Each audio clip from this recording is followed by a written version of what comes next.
الحمد لله رب العالمين،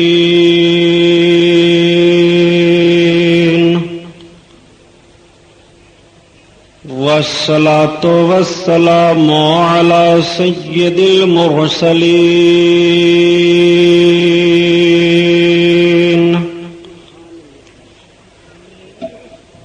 وعلى آله الطاهرين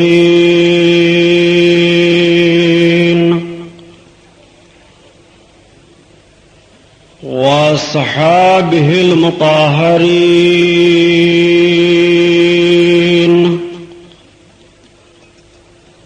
وابنه الغوث العظم الجيلاني محي الدين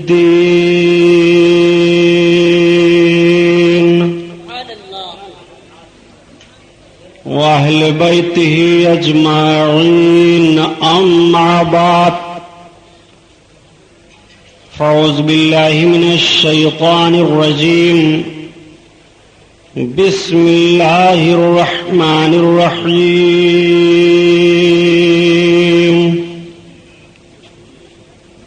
قال الله تعالى في القرآن العظيم والفرقان الحميد: ألا إن أولياء الله لا خوف عليهم ولا هم يحزنون. لائق صد احترام علماء اہل سنت، قابل قدر سامعین حضرات، آئیے ہم اور آپ سب سے پہلے رسول گرامی وقار، محبوب پروردگار، دونوں عالم کے مالک و مختار حضور محمد الرسول اللہ صلی اللہ تعالی علیہ وسلم کے دربار پر انوار میں درود شریف کا نذرانہ پیش فرمائیں. پڑھیے بلند آواز سے: اللہم صلی علی سیدنا مولانا محمد بارک وسلم صلاۃ و سلام علیک یا رسول اللہ صلی اللہ تعالی علیہ وسلم. خیر و برکت کے لیے پورا مجمع اور درود شریف پڑھ لیجئے. اللہم صلی علی سیدنا و شفیعنا وقریبنا مولانا محمد بارک وسلم صلاۃ و سلام علیک یا رسول اللہ صلاۃ و سلام علیک یا رسول اللہ صلی اللہ تعالی علیہ وسلم. رب تعالیٰ نے قرآن عظیم میں ارشاد فرمایا، وہ قرآن جو رب نے اپنے محبوب پر نازل فرمایا، جس قرآن کی طرح کوئی کتاب نہیں اور جس قرآن کے کسی ایک نقطہ، کسی ایک زبر زیر پر کوئی شبہ کرنے کی گنجائش نہیں، وہ قرآن جو ہدی للناس ہے. رب تعالیٰ نے قرآن میں ارشاد فرمایا: الا ان اولیاء اللہ لا خوف علیہم ولا هم یحزنون. خبردار، بے شک اللہ کے دوستوں کو نہ کوئی خوف ہے اور نہ کوئی غم. اللہ قرآن عظیم میں اپنے دوستوں کے تعلق سے یہ بیان فرماتا ہے. اس کے دوست کون ہوتے ہیں؟ تو رب تعالیٰ آگے قرآن میں بیان فرما رہا ہے: الذین آمنوا وکانوا یتقون. جو ایمان لائے اور تقوی اختیار کیے، متقی ہوئے، پرہیزگار ہوئے، وہ اللہ کے دوست کہے جاتے ہیں. اللہ تعالیٰ نے اپنے دوستوں کے تعلق سے ارشاد فرمایا: خبردار، جو اللہ کا دوست ہے اسے کوئی خوف نہیں. اپنے بندوں کو خبردار کرتا ہے، اپنے بندوں کو آگاہ فرماتا ہے.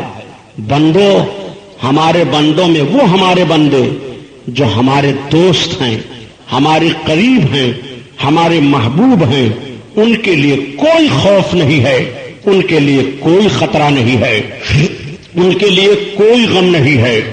آئیے آپ اندازہ لگائیے اور دیکھیے. اللہ کے حبیب صلی اللہ تعالی علیہ وسلم نے ارشاد فرمایا، آقا فرماتے ہیں کہ جب اللہ کا کوئی بندہ نوافل کے ذریعہ سے اللہ کا قرب حاصل کر لیتا ہے نوافل آپ غور کیجئے، آقا حدیث میں نوافل کا لفظ ارشاد فرماتے ہیں، علماء بیٹھے ہوئے ہیں، ان سے آپ پوچھو، نوافل میں صرف نوافل نماز ہی نہیں ہے، بلکہ نوافل میں نوافل کی بہت ساری عبادتیں ہیں۔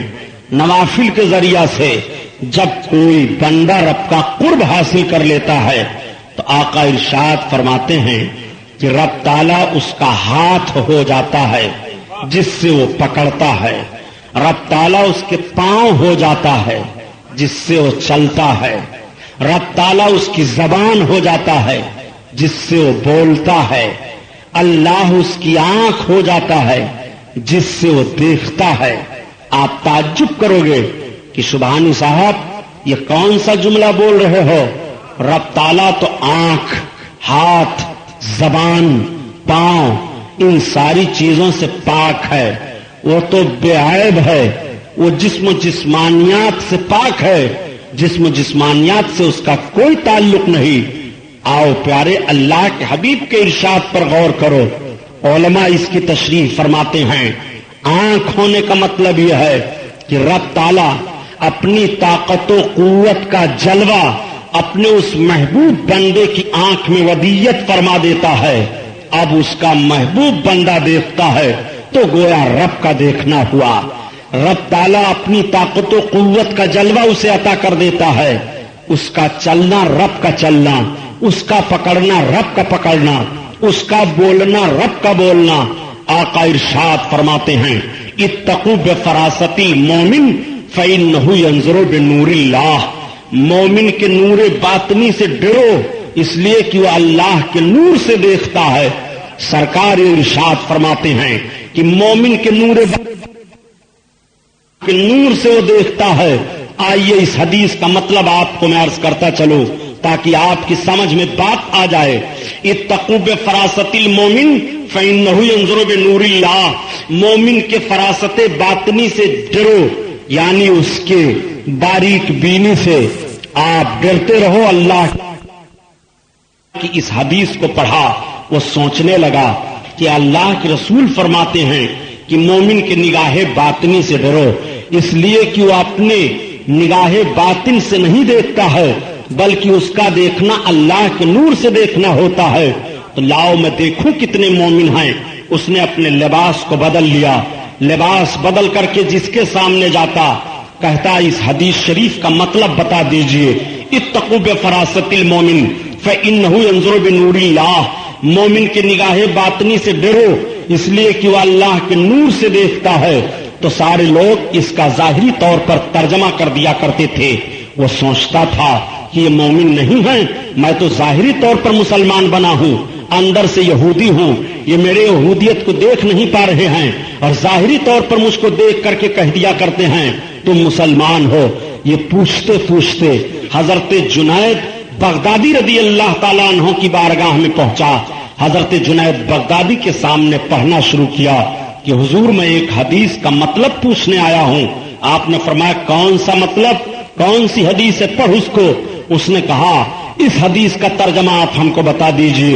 اتقوا بفراست المومن فإنہ ینظر بنور اللہ، مومن کی نگاہ باطنی سے ڈرو اس لیے کہ وہ اللہ کے نور سے دیکھتا ہے۔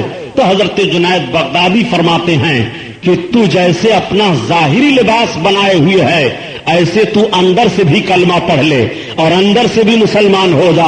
اس نے عرض کیا سرکار میں نے مان لیا، اب میں کلمہ پڑھ کر کے مسلمان ہو رہا ہوں، لیکن میں نے بہت سے لوگوں سے اس حدیث کا مطلب پوچھا تھا، لوگ نہیں بتا پائے۔ تو آپ فرماتے ہیں سن، جتنے لوگوں سے تم نے سوال کیا ان میں بہت اللہ کے نیک بندے تھے جو تجھ کو جانتے تھے، تیرا راز ظاہر کر دیتے، لیکن تیرا اسلام لانا میرے ہاتھ پر مقدر تھا، اس لیے تو یہاں تک چل کر کے پہنچا ہے۔ اب آپ ذرا غور فرمائیے کہ اللہ کے ولی کی شان یہ ہوتی ہے وہ نگاہ باطنی سے دیکھتا ہے، جس چیز کو ہم نہیں دیکھتے اس چیز کو دیکھتا ہے۔ ہماری نگاہ تو ظاہری طور پر دیکھا کرتی ہے مگر اللہ کا نیک بندہ وہ باطنی طور پر دیکھتا ہے۔ ہم اپنے دل میں سوچیں اس کو بھی وہ دیکھ لیتا ہے، اپنے خیال میں کوئی بات لائیں وہ بھی اس پر منکشف ہو جاتی ہیں، وہ لوح محفوظ پر نگاہ اٹھائے اس کو بھی دیکھتا ہے، وہ تحت الثری تک نگاہ ڈالے اس کو بھی وہ دیکھتا ہے۔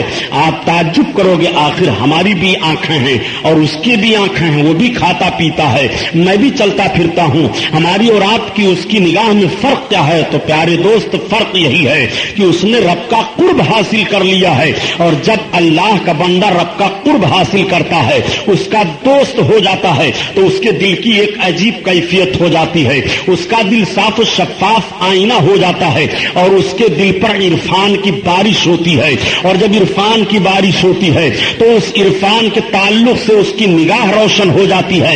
اب اس کی نگاہ کی روشنی معمولی نہیں رہتی ہے، بلکہ اسی تعلق سے اللہ کے حبیب ارشاد فرماتے ہیں کہ من عرف نفسہ فقد عرف ربہ، جس نے اپنے آپ کو پہچان لیا اس نے اپنے رب کو پہچان لیا۔ بات بہت دور پہنچ گئی، تصوف کی بات ہو رہی ہے، آپ کو سمجھنے میں دقت ہوگی لیکن بات ظاہر کرتا چلوں میں۔ آپ سوچتے ہوں گے کہ آخر ہم بھی تو کھاتے پیتے ہیں، ہم بھی نماز پڑھ رہے ہیں، ایک بندہ یہ بھی نماز پڑھ رہا ہے، ہمارے اور اس کے اندر فرق کیا ہے؟ آخر اس کی نگاہ کیا دیکھتی ہے اور ہم کیا نہیں دیکھ پا رہے ہیں؟ یہی تو وجہ ہے پیارے کہ نگاہوں میں ضرور فرق ہے۔ اگر نگاہوں میں فرق نہ ہوتا تو ہم اور آپ ضرور برابر قرار دے دیے جاتے۔ نگاہوں میں فرق ہے، چالوں میں فرق ہے، جسم و جسمانیات میں فرق ہے، مراتب میں فرق ہے، جس میں کہ ہر اعضاء میں فرق ہے۔ رب تعالیٰ نے سب میں فرق رکھا ہے اور ہر ایک اپنے فرق اور اپنی امتیازی شان کی بنیاد پر پہچانا جاتا ہے۔ اب آپ اپنے ذہن کو صاف کرتے ہوئے چلیے کہ اللہ کا بندہ اپنے باطنی نور سے کیسے ملاحظہ کیا کرتا ہے اور وہ کیسے دیکھا کرتا ہے، اس کی نگاہ کیا دیکھا کرتی ہے۔ یہی ہندوستان ہے۔ ہندوستان کی سرزمین پر مغل حکومتوں میں سب سے بہترین اچھے حاکم اسلام حضرت اورنگزیب عالمگیر رحمت اللہ تعالی علیہ کا نام پایا جاتا ہے۔ عالمگیر رحمت اللہ تعالی علیہ ایک مرتبہ دہلی رمضان شریف کے مہینہ میں پہنچے اور دہلی کے جامع مسجد میں نماز تراویح پڑھنے کے لیے انہوں نے سوچا۔ وہ جب دہلی میں رہتے تھے رمضان شریف کے مہینہ میں تو تراویح کی نماز دہلی کے جامع مسجد میں ادا کیا کرتے تھے۔ چنانچہ حضرت عالمگیر نے سوچا کہ اس مہینے میں رمضان میں جب دہلی میں رہ رہا ہوں تو جامع مسجد میں نماز تراویح پڑھوں۔ تمام سلاطین مغلیہ میں یہی ایک ایسے سلطان گزرے ہیں جو حافظ قرآن تھے، عالمگیر رحمت اللہ تعالی علیہ۔ چنانچہ نماز تراویح پڑھنے کے لیے دہلی کے جامع مسجد میں پہنچے۔ اس وقت دہلی کے جامع مسجد میں نماز تراویح پڑھانے کے لیے مصلی امامت پر حضرت علامہ ملا محب اللہ بہاری رحمت اللہ تعالی علیہ تھے۔ جب قرآن وہ تلاوت کرنے لگے تو حضرت عالمگیر نے ایک جگہ لقمہ دے دیا، ملا محب اللہ بہاری آگے پڑھتے چلے گئے۔ جب نماز ختم ہوئی تو حضرت عالمگیر نے فرمایا کہ میں نے یہاں لقمہ دیا تھا، آیت اس طرح سے ہے۔ ملا محب اللہ بہاری نے کہا جس طرح میں تلاوت کرتا ہوں آیت اس طرح سے ہے۔ چنانچہ دونوں بزرگوں میں بات بڑھ گئی، قرآن منگایا گیا اور قرآن کا ایک نسخہ کھولا گیا تو حضرت ملا محب اللہ بہاری جس طرح سے آیت کریمہ تلاوت کر رہے تھے آیت اس طرح سے ہے۔ پھر دوسرا نسخہ منگایا گیا تو ملا محب اللہ بہاری ہی کی تائید میں آیت دیکھ رہے ہیں۔ پھر تیسرا نسخہ قرآن کا منگایا گیا، اس میں بھی آیت کریمہ اسی طرح سے تحریر ہے جس طرح سے ملا محب اللہ بہاری تلاوت فرما رہے تھے۔ چوتھا نسخہ قرآن عظیم کا منگایا گیا، اس میں بھی آیت کریمہ اسی طرح سے تحریر ہے جس طرح سے ملا محب اللہ بہاری تلاوت فرما رہے تھے۔ اس لیے چار نسخے میں آیت کی تائید جس طرح ہو رہی ہے وہ بات تسلیم کی جائے گی۔ حضرت عالمگیر کو جوش آیا، عالمگیر رحمت اللہ تعالی علیہ نے اپنی ٹوپی اتاری اور ملا محب اللہ بہاری کے سر پر رکھ دیا۔ ٹوپی کا رکھنا تھا۔ آپ فرماتے ہیں اب بتاؤ آیت کریمہ کس طرح سے ہے۔ ملا محب اللہ بہاری کی نگاہ لوح محفوظ پر دیکھ رہی ہے۔ ملا محب اللہ بہاری کہتے ہیں عالمگیر میں نے صحیح مان لیا، آیت کریمہ جس طرح سے آپ تلاوت کر رہے ہو اس طرح سے لوح محفوظ میں تحریر ہے، یہ اللہ والوں کی نگاہ ہے۔ ملا محب اللہ بہاری قرآن کے پاروں میں دیکھ رہے ہیں، کاغذ کے صفحے پر دیکھ رہے ہیں، مگر اللہ کا بندہ لوح محفوظ پر دیکھ رہا ہے۔ یہ ہے نگاہ مومن کی بات، یہ ہے نگاہ مرد مومن۔ اب آپ آئیے ذرا دیکھتے ہوئے چلیے، آج ایک ذہن یہ ہمیں ذہن دے رہا ہے، آج مخالف طبقہ ہمیں یہ فکر دینے کی کوشش کر رہا ہے کہ تم ان قبروں کے پاس جایا کرتے ہو اور ان قبروں قبروں سے تم کیا حاصل کیا کرتے ہو، ان مٹی کے ڈھیروں سے تمہیں کیا ملا کرتا ہے. یہ ذہن دینے کی پوری کوشش کی جا رہی ہے. لیکن ایک بات اور میں عرض کرتا چلوں گا اس ذمہ دار اسٹیج سے مسلمانوں، آج ایسے کچھ حرام خور نکل گئے ہیں اور کچھ بدماش اولادیں ایسی ابن آدم میں ہو گئی ہیں کہ جو مٹی کے ڈھیروں کو بنا کر کے اور قبریں نکال کر کے بزرگیت کا دعویٰ کر رہے ہیں اور فرضی قبروں کو تعمیر کر کے بدعت کا رواج دے رہے ہیں. ایسے حرام خوروں کے لیے اسلامی حکومت ہوتی تو ان کی گردن مار دی جاتی. سنو پیارے، اللہ کا ولی پہچانا جاتا ہے، اللہ کا ولی چھپتا نہیں ہے. اور اللہ کے حبیب ارشاد فرماتے ہیں من زارا بلا مزار فلعنت اللہ علیہ، جس نے بلا مزار کے کسی صاحب مزار کی زیارت کی معاذ اللہ، اس پر اللہ کی لعنت ہے. بلا صاحب مزار کی قبر بنا لی جاتی ہے، اس پر چادریں ڈال دی جاتی ہیں، وہاں پر ڈھونک دھتورا کیا جاتا ہے، وہاں پر لوبان سلگائے جاتے ہیں، وہاں پر اگربتیاں سلگائی جاتی ہیں. مذہب اسلام کا تعلق ان چیزوں سے نہیں ہے. اللہ کا ولی جہاں جلوہ افروز ہوتا ہے جنگل کو منگل بنا دیا کرتا ہے. خلق خدا خود سبحان اللہ چھپایا کرتی ہے. خواجہ غریب نواز کا روزہ چھپا نہیں ہے، محبوب الہی کا روزہ چھپا نہیں ہے، حضرت چراغ نصیر الدین دہلی کا روزہ چھپا نہیں ہے، شیخ محقق کا روزہ چھپا نہیں ہے، مختوم مہنی کا روزہ چھپا ہوا نہیں ہے، حضرت بسم اللہ شاہ کا روزہ چھپا ہوا نہیں ہے. یہ وہ بزرگان دین ہیں جن کا تقدس ہے اور جن کی زندگی کا پاکیزہ ماحول آج بھی ہمارے اور آپ کی نگاہوں کے سامنے ہے. آج بھی ان کی شاہراہیں ہمارے اور آپ کے لیے دیدہ عبرت بنی ہوئی ہیں. آج یہ میں آپ کو بتاتا چلوں پیارے، میں عرض کر رہا تھا کہ مخالف طبقہ سے یہ بات بہت زور و شور کے ساتھ نشر کی جاتی ہے، ان لوگوں کے پاس کوئی طاقت نہیں ہے، ان میں کوئی دم نہیں ہے. لیکن یہی مخالف طبقہ ڈاکٹر اقبال کو تسلیم کرتا ہے اور ڈاکٹر اقبال کی فکر کو بھی مانتا ہے. اگر پڑھے لکھے لوگ کچھ موجود ہیں جو ڈاکٹر اقبال کے غزلیات اور ڈاکٹر اقبال کے نظمیات پر اپنی زندگی کو ایسے ماحول میں لے جا کر کے مطالعہ کرتے ہیں اور کہہ دیا کرتے ہیں کہ ہندوستان کی سرزمین پر اردو زبان میں تصوف کا مزاج پہچانتے ہوئے ایسا کوئی شاعر نہیں گزرا ہے جس طرح سے ڈاکٹر اقبال رہے ہیں. ڈاکٹر اقبال کو مفکر اسلام کہا گیا، ڈاکٹر اقبال کو کسی نے محقق بھی کہا، ڈاکٹر اقبال کو بہت سراہا گیا، ڈاکٹر اقبال کی بڑی تعریفیں کی گئی. آج بھی ڈاکٹر اقبال کی لکھی ہوئی نظموں کو نصاب میں داخل کیا جاتا ہے. آج بھی ڈاکٹر اقبال کے فکر کو لوگ پہچان رہے ہیں اور بڑی تعریفیں کر رہے ہیں. یہی ڈاکٹر اقبال ہیں. ڈاکٹر اقبال جب حضرت شیخ مجدد الف ثانی رحمت اللہ تعالیٰ علیہ کے مزار پر حاضر ہوئے سرہند شریف، حضرت شیخ احمد مجدد الف ثانی کے روضے اقدس پر حاضر ہوئے. سرہند میں حاضر ہونے کے بعد جب ان کے روضہ کو دیکھتے ہیں اور ان کے قبر کی زیارت کرتے ہیں تو حضرت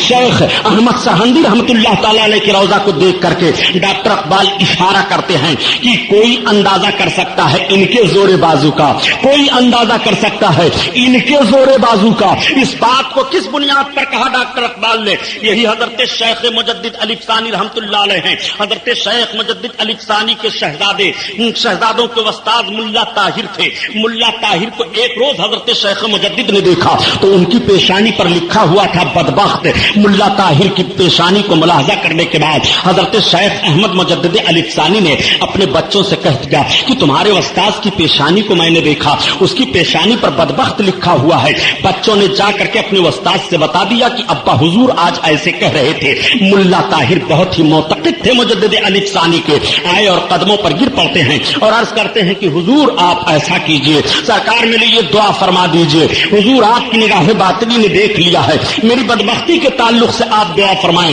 چونکہ حضرت شیخ مجدد کی دعا بڑی مقبول تھی کہ مستجاب الدعوات یہ ہیں اور ان کی دعائیں قبول ہو جایا کرتی ہیں. حضرت شیخ مجدد الف ثانی نے دعا کرنی شروع کی، الہ العالمین ملا طاہر کی بدبختی کو نیک بختی میں بدل دے، مولا ملا طاہر کی بدبختی کو نیک بختی میں بدل دے. چنانچہ آپ دعا فرماتے جا رہے ہیں اور ملا طاہر کی پیشانی پڑھتے جا رہے ہیں مگر پیشانی کی تحریر نہیں بدلی. حضرت مجدد الف ثانی رحمت اللہ تعالیٰ علیہ نے آخر میں رب تعالیٰ کی بارگاہ میں عرض کیا، مولا میں تیری بارگاہ میں تیرے مقبول بندے حضور غوث اعظم پیر پیرا میر میرا شاہ جیلا شیخ سیدنا محی الدین عبد القادر جیلانی بغدادی کا واسطہ پیش کر رہا ہوں. میرے اللہ غوث پاک کے صدقہ میں ملا طاہر کی بدبختی کو نیک بختی میں بدل دے. رب کی بارگاہ میں دعا مانگتے ہیں. اب حضرت مجدد الف ثانی ان کی پیشانی کو دیکھ رہے ہیں تو ان کی پیشانی پر نیک بخت لکھا ہوا ہے. پیشانی بدل جاتی ہے. اشارہ فرماتے ہوئے حضرت مجدد الف ثانی کہہ رہے ہیں کوئی اندازہ کر سکتا ہے ان کے زور بازو کا. نگاہ مرد مومن سے بدل جاتی ہیں تقدیریں. اب آپ اندازہ لگاؤ گوونڈی کے مسلمانوں، جب مرد مومن کی نگاہ کا یہ عالم ہے تو رسول کائنات کی مقدس نگاہ کا عالم کیا ہوگا، سرکار کی مقدس نگاہ کرم کا عالم کیا ہوگا، جب اس پار کا یہ عالم ہے اس پار کا عالم کیا ہوگا۔ سبحان اللہ سبحان اللہ، نعرہ تکبیر، نعرہ رسالت، نعرہ رسالت، حضرت علامہ غلام محی صاحب سبحانی، نعرہ تکبیر، نعرہ رسالت، سبحان اللہ۔ آپ ذرا اندازہ لگائیے، نگاہیں مرد مومن سے بدل جاتی ہیں تقدیریں، کوئی اندازہ کر سکتا ہے ان کے زور بازو کا۔ ڈاکٹر اقبال کا شعر آج بھی لمحہ فکریہ بنا ہوا ہے۔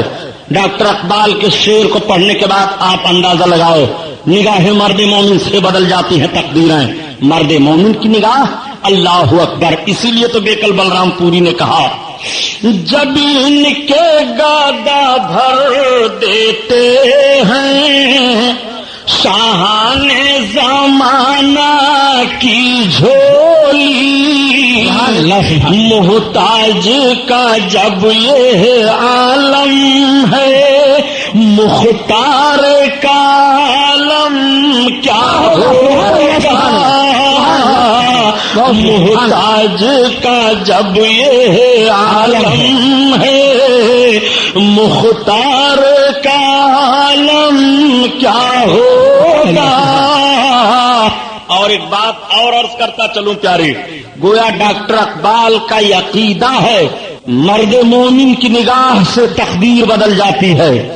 تقدیر کی 3 قسمیں ہیں، 2 قسموں کی تقدیروں کا معاملہ یہ ہے کہ اللہ والوں کی دعاؤں سے ٹل جایا کرتی ہیں، اور ایک تقدیر کی قسم ہے کہ جس کو پھر مقدر کر دیا گیا اس پر کوئی بحث نہیں ہو سکتی ہے۔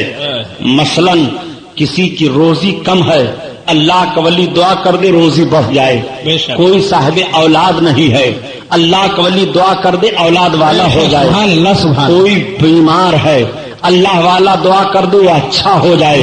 تو ان ساری چیزوں کا تعلق اس تقدیر سے ہے جو تقدیر اللہ کے ولی کی دعا سے ٹل جایا کرتی ہے اور اس کا کام بن جایا کرتا ہے۔ نگاہ مرد مومن سے بدل جاتی ہیں تقدیریں، جو ہو ذوق ایما پیدا تو کٹ جاتی ہیں زنجیریں، نہ پوچھیں فرقہ پوشوں کی ارادت ہو تو دیکھ ان کو، یہ دے بیضا لیے بیٹھے ہیں اپنی آستین۔ اللہ کا ولی اپنی نگاہ سے کیا دیکھتا ہے آپ قربان جاؤ۔ حضرت مولانا روم رحمت اللہ تعالی علیہ اپنے وقت کے بہت بڑے عالم گزرے ہیں اور اپنے وقت کے بہت بڑے مجدد ہیں۔ حضرت مولانا روم کی مثنوی آج بھی بہت مشہور و معروف ہے۔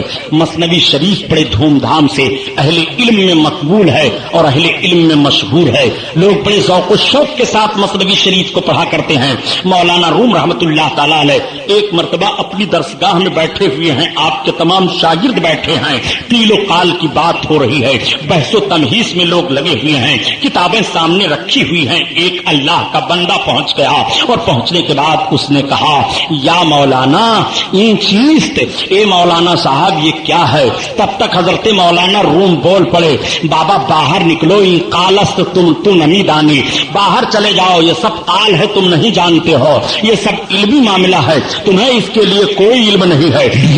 اللہ کا مستانہ ایک نگاہ ڈال دیتا ہے کہ لائبریری میں آگ لگ جاتی ہے اور درسگاہ میں بیٹھے بیٹھے وہ لوگ دیکھ کیا رہے ہیں، کتابیں چل رہی ہیں، کتابوں کو بجھانے لگے، ہاتھ چل رہے ہیں، ادھر کتاب اٹھا کر رکھ رہے ہیں، ادھر کتاب اٹھا کر رکھ رہے ہیں، ایک عجیب بھاگم دوڑ ہو جاتی ہے، لوگ پریشان ہو گئے۔ مولانا روم رحمت اللہ تعالی علیہ فرماتے ہیں، یا درویش یہ چیز یہ کیا ہے؟ اے فقیر یہ سب معاملہ کیا ہے؟ فقیر نے کہا، بابا قالست من نمی دانم، یہ حالست تو نمی دانی، وہ تو قال ہے جس کو میں نہیں جانتا ہوں اور یہ حال ہے جس کو تو نہیں جانتا ہے۔ اتنا کہنا تھا کہ مولانا روم بول پڑے کہ مولوی ہرگز نہ شد مولا روم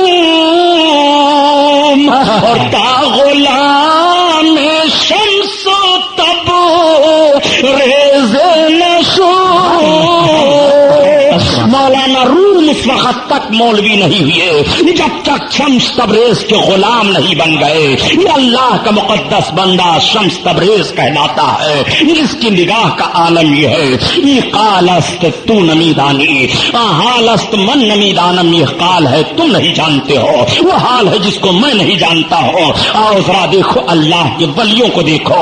سارے اللہ کے ولیوں کے سردار غوث اعظم ہیں، سارے ولیوں کے تاجدار غوث اعظم ہیں، سارے ولیوں میں سب سے بڑے غوث اعظم ہیں. آج بھی غوث اعظم کا فیض و کرم جاری ہے، اور کل بھی غوث اعظم کا فیض و کرم جاری تھا، اور قیامت تک غوث اعظم کا فیض و کرم جاری رہے گا. اسی لیے تو اعلیٰ حضرت عظیم البرکت فرماتے ہیں کہ جو ولی قبل ہوئے بعد ہوئے ہوں گے. کہنے سبحان اللہ سبحان اللہ. جو ولی قبل ہوئے بعد ہوئے ہوں گے سب ادب رکھتے ہیں دل میں میرے آقا تیرا. اللہ اکبر. جو ولی پہلے ہوئے یا جو بعد میں ہوں گے یا جتنے ہوئے ہیں سارے لوگ اپنے دل میں غوث اعظم کا احترام رکھ رہے ہیں. ایک بات اور عرض کرتا چلوں حضرت. آج سرکار حضور مفتی اعظم ہند کے اس شعر پر میری نگاہ پڑی. سرکار مفتی اعظم ہند سرکار غوث اعظم کی بارگاہ میں عرض کرتے ہیں یہ دل یہ جگر ہے، یہ آنکھیں یہ سر ہے. یہ دل یہ جگر ہے، یہ آنکھیں یہ سر ہے، جہاں چاہو رکھو قدم. آپ ذرا اس شعر کو پڑھیے مفتی اعظم ہند رحمت اللہ تعالی علیہ کو. واقعی یہ شعر سرکار مفتی اعظم ہند کی ولایت پر دلالت کر رہا ہے. اعلیٰ حضرت عظیم البرکت فرماتے ہیں جو ولی قبل ہوئے بعد ہوئے یا ہوں گے، یعنی جو پہلے ولی ہوئے یا جو بعد میں ولی ہوئے یا جو بعد میں ولی ہوں گے، سرکار غوث اعظم کا ادب و احترام سب دل میں رکھ رہے ہیں. یہی وجہ ہے کہ جب سرکار غوث اعظم نے ارشاد فرمایا تھا کہ یہ میرا قدم ہر اللہ کے ولی کی گردن پر ہے، تو جو اولیاء کرام پہلے ہو گئے تھے انہوں نے بھی اپنی گردنوں کو جھکا دیا تھا، اور جو اولیاء کرام موجود تھے ان سبوں نے بھی اپنی گردنوں کو جھکا دیا تھا، اور جو قیامت تک ہونے والے تھے عالم ارواح میں انہوں نے بھی اپنی گردنوں کو جھکا دیا تھا. یہ سرکار مفتی اعظم ہند ہے. یہ دل ہے، یہ جگر ہے، یہ سر آنکھیں ہیں، یہ سر ہے، جہاں چاہو رکھو قدم غوث اعظم. جو ولی قبل ہوئے بعد ہوئے یا ہوئے سب دل میں ادب رکھتے ہیں میرے آقا تیرا. یہ سرکار غوث اعظم پیرے پیرا میرے میرا ہیں. غوث وہ ہوتا ہے جو ٹوٹے ہوئے دلوں کو جوڑ دیتا ہے. غوث وہ ہوتا ہے جو اللہ کے حکم سے مردوں کو زندہ کر دیتا ہے. غوث وہ ہوتا ہے جو اللہ کے حکم سے دلوں میں روشنی پیدا کر دیتا ہے. غوث وہ ہوتا ہے جو بے سہاروں کو سہارا دے دیا کرتا ہے. غوث وہ ہوتا ہے کہ غوث کا نام لیوا رسوا نہیں ہوتا ہے. غوث وہ ہوتا ہے کہ غوث کا نام لیوا بے چین نہیں ہوتا ہے. غوث اعظم وہ ہوتا ہے کہ اس غوث کا نام لیتے رہو تو ذلت و رسوائی سے دور رہو گے. غوث اعظم اللہ کے محبوب کے محبوب ہیں. غوث اعظم تو وہ غوث اعظم ہیں اللہ اکبر جن کی زندگی کا ایک ایک شوشہ اور گوشہ مشعل ہدایت ہے. غوث اعظم وہ غوث اعظم ہیں کہ زندگی کا ایک ایک ماحول دیکھا جائے تو ایمان کے لیے جلا ہے، ایمان کے لیے روشنی ہے. سرکار غوث اعظم کو دیکھنا چاہتے ہو تو میں آپ کو لمحہ فکریہ دیتا ہوا چلوں. یہ میرے گھر کی کتاب نہیں ہے بلکہ مخالف جماعت کے بہت بڑے عالم کی کتاب ہے جس کو کہتے ہیں الافاضات الیومیہ. الافاضات الیومیہ مولوی اشرف علی تھانوی کی کتاب ہے. الافاضات الیومیہ میں ایک واقعہ لکھا ہوا ہے کہ سرکار غوث اعظم کا ایک کپڑا دھونے والا دھوبی تھا جو آپ کے کپڑے کو دھلا کرتا تھا. چنانچہ جب وہ انتقال کر گیا اور اسے قبر میں رکھا گیا، اللہ کے فرشتے آئے جب اس سے سوال کرتے ہیں من رب کا، تیرا رب کون ہے؟ تو وہ جواب دیتا ہے میں غوث پاک کا دھوبی ہوں. تیرا دین کیا ہے؟ تو پھر وہ جواب دیتا ہے میں غوث پاک کا دھوبی ہوں. تو اس مرد کے بارے میں کیا کہتا تھا؟ تو پھر وہ جواب دیتا ہے میں غوث پاک کا دھوبی ہوں. اللہ کے فرشتے عرض کرتے ہیں رب کی بارگاہ میں میرے مولا یہ تیرا کیسا بندہ ہے؟ ہم تو اس سے استمارہ سے سوال کر رہے ہیں اور یہ اس طرح چہرے سے جواب دے رہا ہے تو غیب سے ندا آئی، اے میرے فرشتوں میرے اس بندہ کو چھوڑ دو، میں نے غوث کے صدقہ میں اس کی مغفرت فرما دی ہے، عبد القادر کے طفیل اس کی بخشش ہو گئی ہے، اٹھاؤ الفاظات الیومیہ مولوی اشرف علی تھانوی کی لکھی ہوئی ہے، یہ میرے گھر کی بات نہیں ہے، اگر حوالہ غلط ثابت ہو جو چور کی سزا وہ غلام محی الدین سبحانی کی۔ پھر میں پوچھنا چاہتا ہوں کہ نجد کی بدماش اولادیں منکر کیوں ہیں اولیاء کرام کی کرامتوں کے اور ان کی عظمتوں کے انکاری کیوں ہنس پائے جا رہے ہیں؟ آؤ دیکھو پیارے علماء اس کی تشریح فرماتے ہیں، بات بتا دوں تاکہ آپ کے ذہن میں سوال نہ ابھرنے پائے، سرکار غوث اعظم کا دھوبی ہوں یہ کیوں بتایا؟ علماء یہاں تشریح فرماتے ہیں اور وہیں پر حاشیہ لگاتے ہیں کہ اس بندے کے کہنے کا مطلب یہ ہے، اے اللہ کے فرشتوں مجھ سے کیا سوال کر رہے ہو؟ جو دین غوث کا ہے وہی میرا ہے، جو اللہ غوث کا ہے وہی میرا ہے، رسول اللہ کے تعلق سے جو غوث کا عقیدہ ہے وہی میرا ہے، کیا مجھ سے سوال کر رہے ہو؟ اس طرح کا معاملہ اور اس طرح کا حاشیہ لگایا جاتا ہے۔ اب آپ ذرا غور فرمائیے، غوث اعظم کو کہاں کہاں دیکھو گے، یہ سرکار غوث اعظم پیرے پیرا میرے میرا ہیں، میرے بڑے پیر دستگیر رحمت اللہ تعالی علیہ ایک مرتبہ جا رہے ہیں، بغداد کا ایک میدان ہے، اس میدان میں بڑی بھیڑ بھاڑ ہے۔ آپ نے پوچھا یہ کیسی بھیڑ بھاڑ ہے؟ لوگوں نے بتایا کہ عراق کا ایک بہت بڑا مشہور ڈاکو گرفتار کر لیا گیا ہے اور آج اس ڈاکو کو پھانسی دی جا رہی ہے، وہ سولی پر چڑھا دیا گیا ہے، پھانسی کا پھندا لٹکا دیا گیا ہے اس کی گردن میں۔ چنانچہ سرکار غوث اعظم ٹھہر گئے، سارے لوگ تماشائی بنے ہوئے ہیں، اسے پھانسی کے تختے پر چڑھایا جاتا ہے اور پھانسی کا پھندا اس کے گلے میں ڈال کر کے جیسے انتظار کیا جاتا ہے کہ اب پھانسی کا پھندا کھینچا جائے گا، اب اس کو سولی دے دی جائے گی، وہ ایک نگاہ پورے مجمع پر ڈالتا ہے اور اس کی آنکھوں سے آنسو برسنے لگے، اسی طور پر اس کی نگاہ سرکار غوث اعظم بڑے پیر کے چہرے پر بھی پڑ گئی اور غوث پاک کی نگاہ اس کے چہرے پر پڑ گئی، پھانسی کا پھندا کھینچ لیا گیا، اس کی روح قبض عنصری سے پرواز کر گئی، لاش وارثوں کے حوالہ کر دی گئی۔ جب اس کو دفن کر دیا گیا تو جس قاضی نے حکم دیا تھا اس کو پھانسی کے لیے، اسی نے خواب دیکھا کہ وہی ڈاکو جس کو میں نے پھانسی دلوائی ہے وہ تو جنت میں جا رہا ہے۔ میں نے اس سے پوچھ لیا، اس نے سلام کیا پلٹ کر، کہا قاضی صاحب میں اپنے گناہ اور بدعمالیوں کی بنیاد پر تو جہنم ہی کا مستحق تھا مگر اللہ کی رحمت کام کر گئی۔ معاملہ یہ ہوا کہ جب مجھے پھانسی دیا جا رہا تھا تو اسی مجمع میں نے نگاہ دوڑائی، بڑے پیر سیدنا غوث اعظم ادھر سے جا رہے تھے، ان کے چہرے پر میری نگاہ پڑ گئی۔ جب فرشتے آئے تو رب تعالیٰ نے ارشاد فرمایا، عذاب کے فرشتے دور ہو جاؤ اور رحمت کے فرشتے میرے اس بندے کی روح کو تم لے لو، اس لیے کہ میری رحمت کو یہ گوارا نہیں ہے کہ میرا بندہ دنیا سے آخری بار میرے محبوب بندے عبد القادر کا چہرہ دیکھ لے رہا ہے، کہ میری رحمت کو گوارا نہیں ہے کہ جس کی نگاہ عبد القادر کے چہرے پر پڑ جائے اسے میں عذاب دوں، یہ میری رحمت کو گوارا نہیں ہے، اس لیے عبد القادر کے صدقہ میں اس کی مغفرت کر دی گئی ہے۔ اب میں آپ کو بتاتا چلو پیارے، ذرا اندازہ لگاؤ، ولی اللہ سرکار غوث اعظم کے چہرے پر گنہگار کی نگاہ پڑ جائے تو خطا معاف ہو جا رہی ہے، اور جس گنہگار کی نگاہ نبی کونین کے مقدس چہرے پر پڑ جائے گی اس کی خطا کیوں نہیں معاف ہوگی، وہ کیوں نہیں معافی پائے گا؟ اسی لیے تو اللہ کے حبیب فرما رہے ہیں، ارے میرے چہرے کی بات کر رہا ہے، منظارہ قبری وجبت لہو شفاعت، اس نے میری قبر کو دیکھ لیا میں اسے جنت دلا دوں گا، اس کے لیے میری شفاعت ہو رہی ہے۔ روضہ رسول اللہ کی حالت یہ ہے، چہرے رسول اللہ کا عالم کیا ہوگا؟ اسی لیے تو اعلیٰ حضرت عظیم البرکت فرماتے ہیں، اے لوگو ولی اللہ کا چہرہ دیکھ لو تو خطائیں معاف ہو جا رہی ہیں، ولی اللہ کا چہرہ دیکھ لو تو رحمت کی برسات مل جائے، ولی اللہ کا چہرہ دیکھ لو تو گناہ دھل جائے، ولی اللہ کا چہرہ دیکھ لو تو بدبختی دور ہو جائے، ولی اللہ کا چہرہ دیکھ لو تو رحمت و انوار کے ماحول میں تم مچلتے ہوئے اپنی زندگی کو آگے بڑھاتے لیتے چلے جاؤ۔ اے لوگوں رسول اللہ کے مقدس چہرے پر نگاہ پڑ جائے تو تمہاری زندگی کا حال یہ ہوگا۔ اعلیٰ حضرت عظیم البرکت عرض کرتے ہیں، یا رسول اللہ کہ گرچہ ہے بے حد قصور تم ہو غفور، اور بخش دو جرم و خطا تم پہ کرو، بخش دو جرم و خطا تم پہ کرو درود۔ اللہ اللہ، آپ بات بات چل رہی ہے ذرا ملاحظہ فرماؤ. سرکار غوث اعظم پیر پیرا میرے میرا کی بڑے پیر کو کہاں کہاں دیکھو گے. آؤ دیکھو میں نے کل عرض کیا تھا کہ سرکار غوث اعظم بڑے پیر ہیں. اب سرکار غوث اعظم کی وہ حالت ہو گئی ہے کہ سرکار غوث پاک زمین پر چل رہے ہیں مگر آپ کے بھی قدم میں کوئی لڑکھڑاہٹ نہیں ہے. آپ بولنے لگے تو آپ کی زبان میں کوئی لغزش نہیں ہے. سرکار غوث پاک پڑھنے کے لیے گئے. بڑے پیر دستگیر پڑھتے رہے. 17 یا 18 برس کی عمر شریف ہو جاتی ہے. آپ پہلی بار جب مدرسہ میں داخل کیے گئے آپ کے والد گرامی لے کر کے گئے استاذ کے سامنے اور بڑے پیر دستگیر رحمت اللہ تعالی علیہ پڑھنے کے لیے بیٹھے.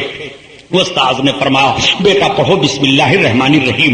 بسم اللہ الرحمن الرحیم پڑھنے کے بعد مختلف روایتیں آئی ہیں کہ سرکار غوث پاک نے قرآن شریف کے 18 پارے وہیں پڑھتے چلے گئے. استاذ حیران رہ گئے. کہا عبد القادر تم مجھے پڑھانے آئے ہو کہ پڑھنے کے لیے آئے ہو؟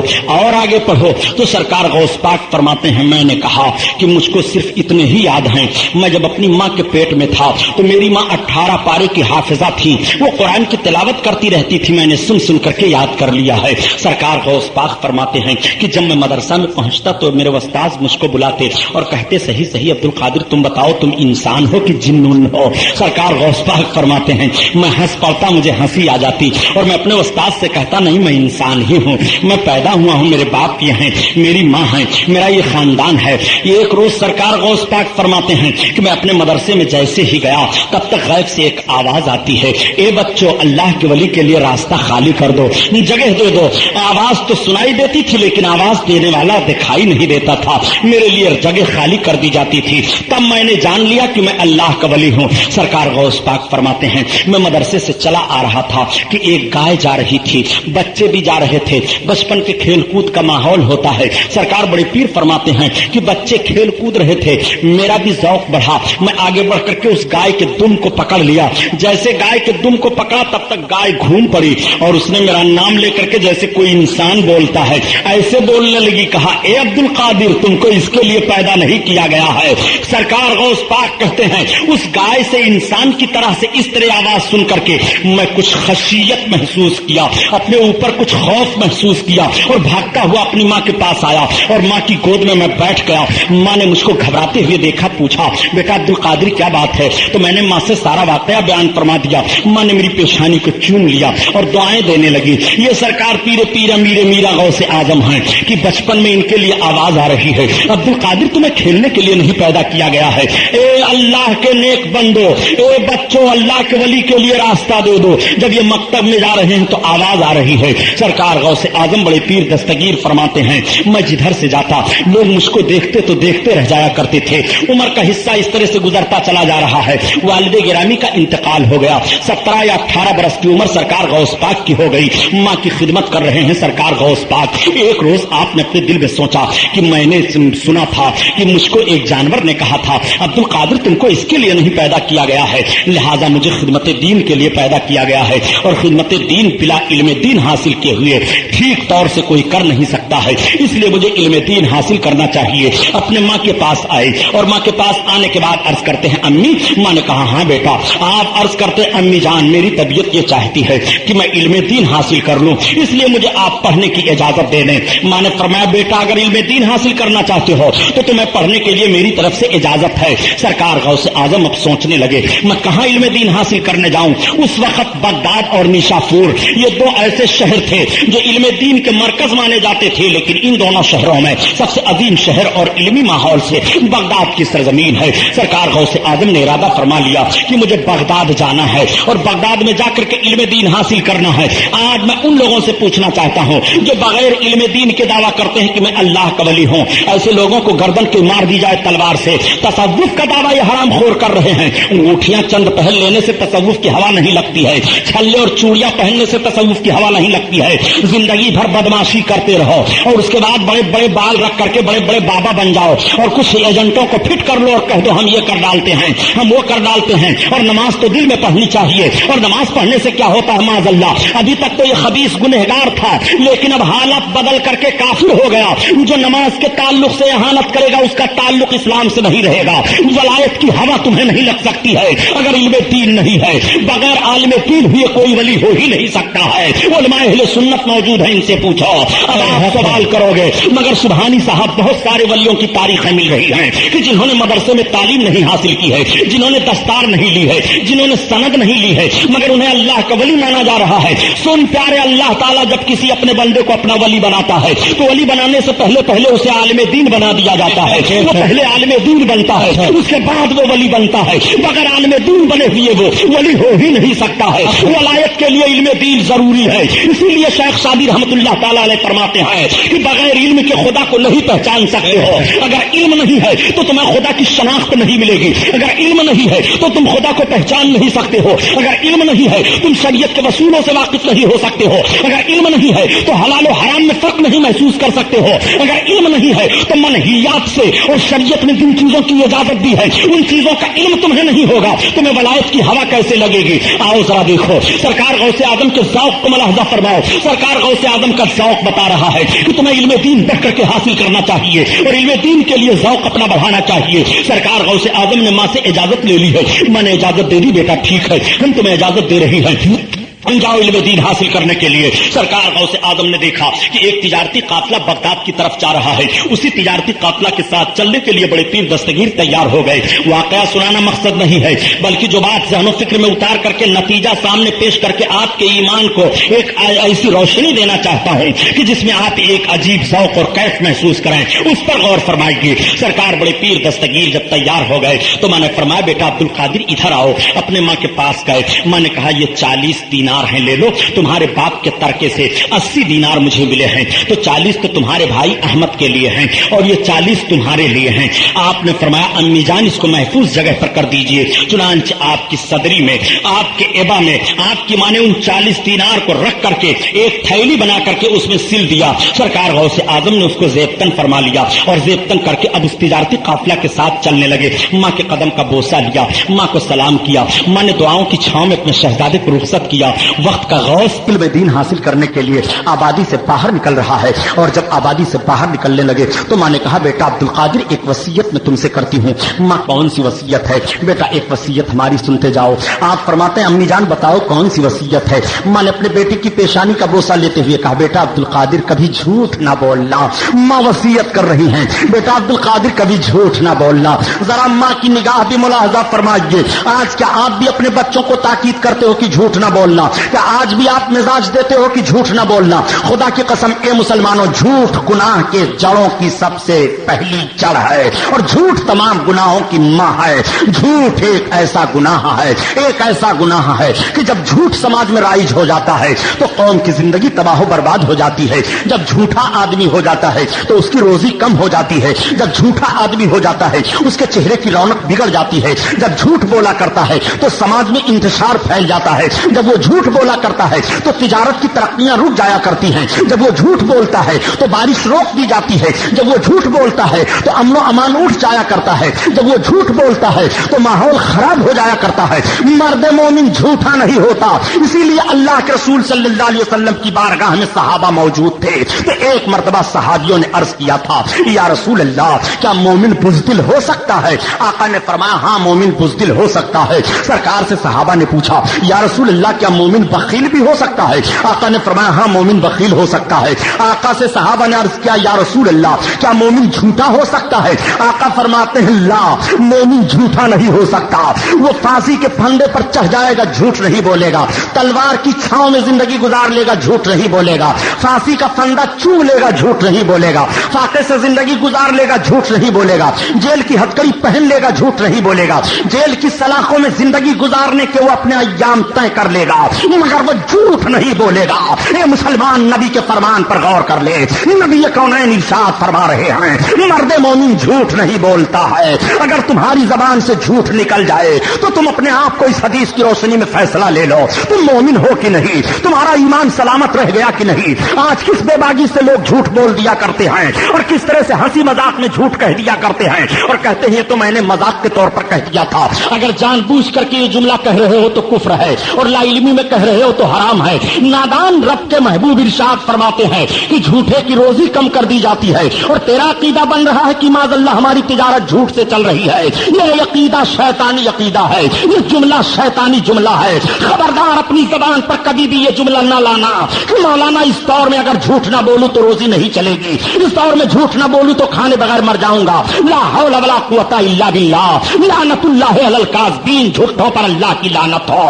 تمہارا عقیدہ ہے کہ جھوٹ سے روزی مل رہی ہے، اور رب تعالیٰ ارشاد فرماتا ہے کہ سچائی میں برکت ہے اور سچ ہی ہر جگہ کامیاب و کامرا ہے۔ اس لیے مسلمان رزاق پروردگار عالم ہے، جھوٹ بولنے سے روزی کم ہو جایا کرتی ہے۔ ہاں، تجارت کے لین دین کو لوگوں نے بگاڑ دیا ہے۔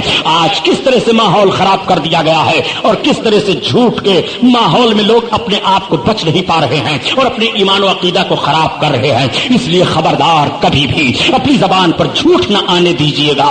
آپ سچ بن تو جائیے، دیکھیے سچائی میں کتنی برکت ہوتی ہے، اور سچا آدمی کہیں رسوا نہیں ہوتا۔ پیارے، آپ ذرا سرکار غوث اعظم کی ماں کی وصیت دیکھیے۔ ماں فرماتی ہیں، بیٹا عبد القادر کبھی جھوٹ نہ بولنا۔ عرض کرتے ہیں، امی جھوٹ نہیں بولوں گا، میں وعدہ کر رہا ہوں۔ سرکار غوث پاک اپنی ماں سے وعدہ کر رہے ہیں، تجارتی قافلہ کے ساتھ چلے جا رہے ہیں۔ تجارتی قافلہ بغداد کی طرف چلا جا رہا ہے۔ ہمدان کا جنگل پڑا، اور ہمدان کے جنگل سے پار ہو کر کے جب پہاڑی علاقوں میں تجارتی قافلہ چلنے لگا تو 60 ڈاکو نکل آئے۔ وہ ڈکیتی کیا کرتے تھے، راستے پر رہ کر کے تجارتی قافلہ کو لوٹ لیا کرتے تھے۔ ایک بار یہ ان ڈاکوؤں نے حملہ کر دیا، تجارت کے مال کو لوٹا، کچھ لوگوں کو زخمی کیا۔ سرکار غوث اعظم بڑے پیر دستگیر کی عمر شریف 17 یا 18 برس کی ہے۔ ایک ڈاکو آیا، اس نے کہا، میاں بیٹے تمہارے پاس بھی کچھ ہے؟ آپ فرماتے ہیں ہاں۔ کہا کیا؟ کہا 40 دینار۔ آگے بڑھ گیا، لوٹ لاٹ کر کے جب یہ پورا قافلہ اکٹھا ہوا، بات چلنے لگی تو کسی نے کہہ دیا کہ پورے قافلے میں ایک بچہ ایسا ملا کہ میں نے اس سے پوچھا تمہارے پاس بھی کچھ ہے؟ تو اس نے کہا ہاں 40 دینار۔ ڈاکوؤں کا سردار بول پڑا، وہ کون سا بچہ ہے، تم نے اس کو چھوڑ دیا؟ تب تک اس نے نگاہ اٹھائی، کہا وہ دیکھو جو دور کھڑا دکھائی دے رہا ہے، حسین و خوبصورت بچہ، وہی بچہ ہے جس سے میں نے پوچھا تھا۔ کہا ذرا بلا لاؤ اس کو۔ ڈاکوؤں کے سردار نے اپنے ساتھی کو بھیجا۔ واہ کیا جود و کرم ہے شہ بطحا تیرا، واہ کیا مرتبہ غوث ہے بالا تیرا، واہ کیا مرتبہ غوث ہے بالا تیرا، اونچے اونچوں کے سروں سے قدم آلا تیرا۔ اے اللہ تو قادر مطلق ہے، اپنے محبوب بندے سرکار غوث اعظم بڑے پیر دستگیر کے صدقہ میں تھوڑی دیر کے لیے بارش کو موقوف فرما دے۔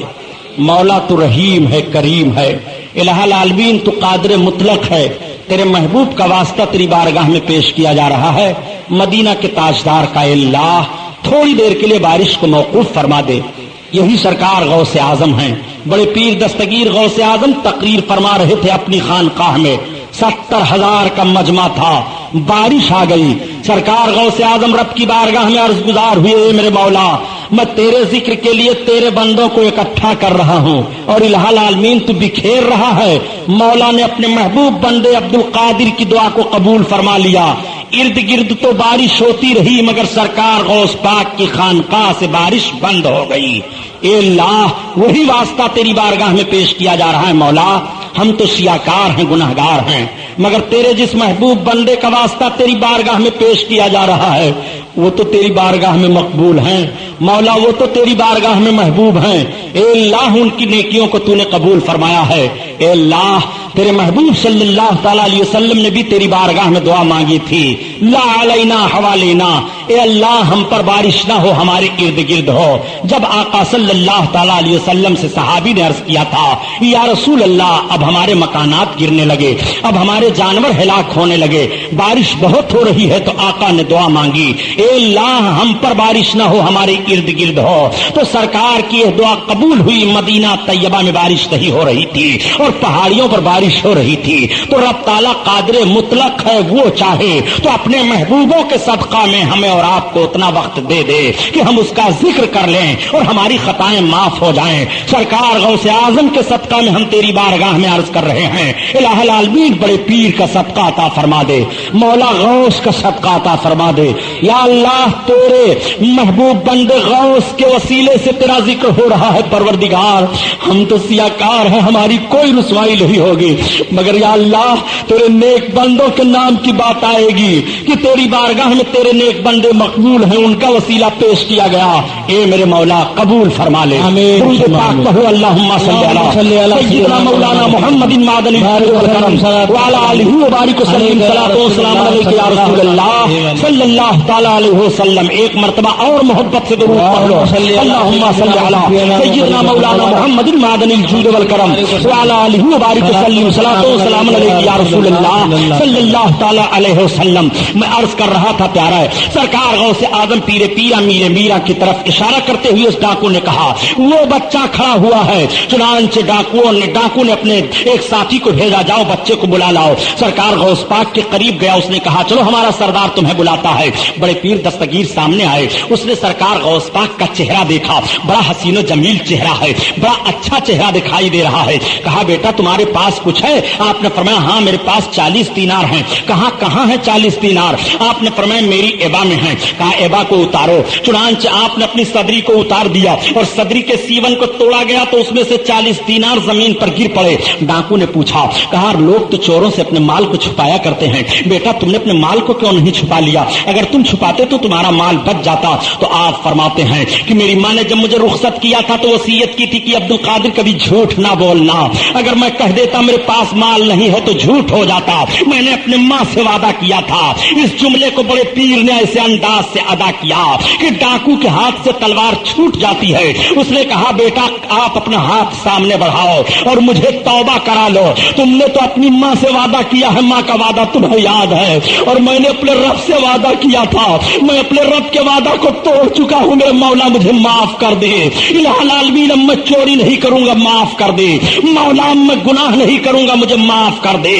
سرکار غوث اعظم فرماتے ہیں یہ پہلی جماعت چوروں کی ہے جو میرے ہاتھ پر تائب ہو کر کے صالح بن جاتی ہے. اور اللہ کے وہ ایسے نیک بندے بنے کہ اللہ تعالیٰ نے ان کی نیکیوں کو قبول فرما لیا اور ولیوں میں ان کا بھی شمار ہونے لگا. یہ سرکار غوث اعظم پیر پیرا میرے میرا ہیں. سرکار غوث اعظم بغداد پہنچ گئے, مدرسے نظامیہ میں داخلہ لیا. اس وقت تک مطبخ کا انتظام مدرسوں میں نہیں ہوتا تھا. لوگ اپنے طور پر اپنے کھانے پینے کا انتظام رکھتے تھے اور علم دین حاصل کرتے تھے. سرکار غوث اعظم جب مدرسے نظامیہ میں داخلہ لے کر کے پڑھنا شروع کرتے ہیں تو آپ اتنے ذہین تھے کہ چند دنوں کے بعد سارے اساتذہ آپ سے محبت کرنے لگے. اتنی محبت کرنے لگے کہ بڑی دل جمعی کے ساتھ آپ کو علم دین دینے لگے اور آپ کی تعلیم کا خیال کرنے لگے. حضرت حماد رضی اللہ تعالیٰ عنہ بہت ہی بڑے محدث اور مفکر, بہت بڑے عالم دین اور بہت عظیم بزرگ گزرے ہیں. آپ اپنی شاگردی میں سرکار غوث اعظم کو پا کر کے بہت خوش ہوئے. حضرت سعید مخزومی رحمت اللہ علیہ, حضرت مسلم رحمت اللہ علیہ, حضرت کریم رحمت اللہ تعالی علیہ, یہ بڑے بڑے محدثین سرکار غوث اعظم کے اساتذہ میں سے ہیں. 8 سال تک سرکار غوث اعظم بغداد میں پڑھتے ہیں. اس 8 سال کے اندر سرکار غوث پاک فرماتے ہیں کہ مجھ کو بڑی دشواریوں کا سامنا کرنا پڑا. اتنی دشواریوں کا سامنا کرنا پڑا تھا کہ سرکار غوث اعظم فرماتے ہیں کئی روز کا عرصہ گزر جاتا تھا مجھے فاقہ کرتے ہوئے. فاقے سے میری زندگی گزرتی تھی. بڑے پیر فرماتے ہیں کہ کبھی کبھی ایسا ہوتا تھا کہ جب کھانے کے لیے کچھ نہیں رہ جاتا تھا تو درخت کے پتوں کو توڑ کر کے کھاتا تھا اور اس کے بعد علم دین میں حاصل کرنے میں لگ جایا کرتا تھا. سرکار غوث اعظم بڑے پیر دستگیر فرماتے ہیں کہ ایک مرتبہ مجھ کو اتنی بھوک لگی کہ کھانے کے لیے کچھ نہیں تھا. میں نے کسی کے سامنے ہاتھ پھیلانا مناسب نہیں سمجھا تو آپ فرماتے ہیں میں کھنڈرات کی طرف نکل گیا کہ ادھر اگر کوئی گری پڑی چیز مباح مل جائے تو میں اس کو اٹھا کر کھا لوں. سرکار غوث پاک فرماتے ہیں میں جب ادھر گیا تو میں دیکھتا کیا ہوں کہ ہم سے پہلے ادھر 70 فقراء کھانے پینے کی چیزوں کو تلاش رہے ہیں, وہ بھی بھوک چلا رہے ہیں. سرکار غوث پاک فرماتے ہیں میں واپس آ گیا اور واپس آنے کے بعد مسجد میں چلا گیا, نماز پڑھنے لگا. غوث پاک فرماتے ہیں جب میں سجدہ کرتا تھا تو پیٹ سے ایک ایسی آواز نکلتی تھی، بھوک بھوک۔ سرکار غوث پاک فرماتے ہیں کہ میں نماز پڑھتا رہا، اور نماز پڑھ کر کے جب میں بیٹھا تو دیکھتا کیا ہوں کہ مسجد میں ایک مسافر آیا، اور آنے کے بعد وہ مسافر اپنے جھولے سے کچھ نکالا اور کھانے لگا۔ سرکار غوث پاک فرماتے ہیں میرے دل میں یہ بات جمی کہ کاش یہ کھانے والا آدمی مجھے بھی اپنے کھانے میں شامل کر لیتا تو میں بھی آج شریک ہو جاتا۔ اتنا سرکار غوث پاک فرماتے ہیں کہ میں نے اپنے دل میں سوچا کہ تب تک اس آدمی نے کہا آؤ بیٹے تم بھی شریک ہو جاؤ کھانے میں۔ سرکار غوث پاک فرماتے ہیں میں آگے بڑھا اور میں بھی بیٹھ کر کے کھانا کھانے لگا۔ جب میں کھانا کھانے لگا تو اس مسافر نے پوچھا کہ کہاں پڑھتے ہو؟ میں نے کہا میں مدرسے نظامیہ میں پڑھتا ہوں۔ کہا اچھا مدرسے نظامیہ میں پڑھتے ہو؟ ہاں۔ اس مسافر نے کہا یہ بتاؤ کہ میں آیا ہوں قصبہ نیف گیلان کی طرف سے، اس مدرسے نظامیہ میں ایک سادات گھرانے سے عبد القادر نام کر کے آئے ہوئے ہیں، ایک طالب علم، کیا تم ان کو جانتے ہو؟ تو کہتے ہیں میں نے کہا کس لیے تم ان کو پوچھ رہے ہو؟ کہا جب میں چلنے لگا تھا تو ان کی ماں نے مجھ کو تھوڑا سا سونا دیا تھا اور کہا تھا میرا بیٹا بغداد مدرسے نظامیہ میں پڑھ رہا ہے، یہ سونا میرے بچے کو پہنچا دیجیے گا اس کے اخراجات کے لیے۔ چنانچہ میں آیا، میرے کھانے پینے کا سامان ختم ہو گیا، میرے پاس کچھ نہیں رہ گیا تھا تو میں نے اسی سونے میں سے تھوڑا سا سونا بیچ دیا اور یہ کھانے کی چیز خریدی، یہی کھا رہا ہوں، اور تھوڑا سا سونا میرے پاس بچ گیا ہے، میں ان کو دینا چاہتا ہوں۔ سرکار غوث پاک فرماتے کہ میں نے کہا اچھا کھانا کھا لیجئے تو میں بتا دیتا ہوں۔